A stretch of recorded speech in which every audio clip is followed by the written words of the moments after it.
Welcome to my garden journal. This is the full meal plan for the 5th week of 2024. Here I have beef sausage, oranges, boiled eggs, and potato hash.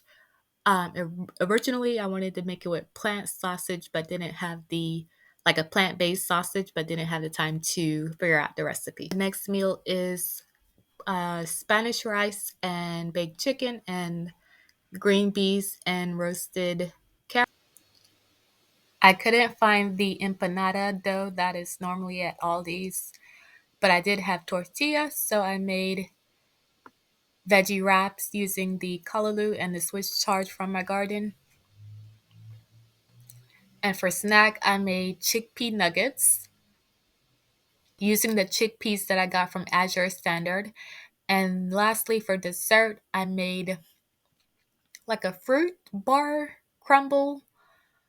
So using the pears that I canned.